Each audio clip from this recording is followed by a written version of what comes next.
తెలుగు ప్రజలు తనపై చూపిన అభిమానంతోనే నాడు సైబరాబాద్ నిర్మాణం, నేడు అమరావతి నిర్మాణం జరుగుతోందని ఆంధ్రప్రదేశ్ ముఖ్యమంత్రి నారా చంద్రబాబు నాయుడు అన్నారు. తెలుగు వన్ సంస్థ 25 ఏళ్లు పూర్తి చేసుకున్న సందర్భంగా హైదరాబాద్లో నిర్వహించిన కార్యక్రమానికి చంద్రబాబు ముఖ్య అతిథిగా హాజరయ్యారు. వ్యక్తిత్వ హననానికి పాల్పడుతున్న సామాజిక మాధ్యమాలను నియంత్రించాల్సిన అవసరం ఎంతైనా ఉందని పేర్కొన్నారు. గతంలో తాను ముందు చూపుతో చేసిన కృషి వల్లే ప్రస్తుతం ప్రపంచంలో ఏ మూలకు వెళ్లినా తెలుగువారి సంఖ్య గణనీయంగా పెరిగిందని వెల్లడించారు. 2047 కల్లా అమరావతి, హైదరాబాద్ నగరాలు దేశంలోనే తొలి 2 స్థానాల్లో ఉంటాయని స్పష్టం చేశారు. కార్యక్రమానికి హాజరైన చినజీయర్ స్వామి తెలుగువారికి కనీసం గుర్తింపు లేని సమయంలో ఎన్టీ రామారావు తెలుగువాడి సత్తాను దేశంలో నిలిపారని గుర్తు చేశారు. తెలుగు భాషను గౌరవించి భవిష్యత్ తరాలకు అందించాల్సిన బాధ్యత మనందరిపైన ఉందని విశ్రాంత సీజే ఎన్వి రమణ వెల్లడించారు. నేను ఒక విజన్ ని రూపకల్పన చేస్తే ఆ విజన్ లో ఫస్ట్ మూవర్ అడ్వాంటేజ్ తీసుకుని 96-97 ప్రపంచంలో ఇంటర్నెట్ రెవల్యూషన్ వచ్చింది. ఆ ఇంటర్నెట్ రెవల్యూషన్ ని అడ్వాంటేజ్ గా తీసుకోవాలని ఐటీని ప్రమోట్ చేస్తే నేను ఆ సమయంలోనే ఐటెక్ సిటీ పెట్టి ఐటీని ప్రమోట్ చేశాను. వీళ్ళందరితో ఆ రోజు ఆలోచించి తీసుకున్న నిర్ణయం ఫస్ట్ కట్టింది ఐటెక్ సిటీ కట్టాం.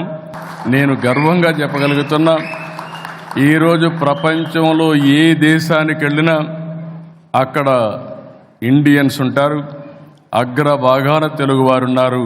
ఇంకొక పక్కన నాలెడ్జ్ ఎకానమీ, ఫ్యూచర్లో ఏమాత్రం అనుమానం లేదు, క్రియేటివ్ ఎకానమీకి చిరునామాగా ఈరోజు తెలుగు జాతి తయారయ్యే పరిస్థితి వచ్చింది. మనం పనిచేస్తే ప్రజలు మర్చిపోతాం అనుకుంటాం, కానీ ఏ విధంగా ప్రజలు స్పందిస్తారనేది నా జీవితంలోనే కాదు, ఎన్ని జన్మలెత్తి మళ్ళీ తెలుగు వాడుగానే పుట్టాలనుకుంటున్నా, ఈ జాతికి సేవ చేయాలని ఆలోచిస్తున్నాను. శాటిలైట్స్ వచ్చిన తర్వాత మనం ప్రపంచంలో ఎక్కడున్నా కూడా సమాచారాన్ని 24 గంటల్లో అందుకోగలుగుతున్నాం. అది చాలా మంచి పరిణామం. అదే సందర్భంలో మనం ఉన్నటువంటి అవకాశాలని ఎంత దుర్వినియోగం చేస్తున్నాం, ఏ రకంగా సమాజం అది ఎఫెక్ట్ అవుతుంది అనేటటువంటి విషయాన్ని కూడా మనం ఆలోచించాలా.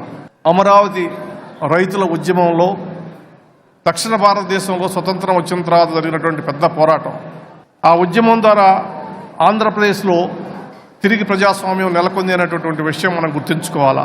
ఆంధ్రత్వం ఆంధ్ర భాషాచ నాల్పస్య తపస ఫలం అని వాళ్ళు చెప్పారు. అంటే తెలుగుతనం కానీ తెలుగు భాష కానీ ఎన్నో లక్షల జన్మల పుణ్యం వల్ల కానీ లభించదు. దేశ భాషలందు తెలుగు లెస్స అంటును.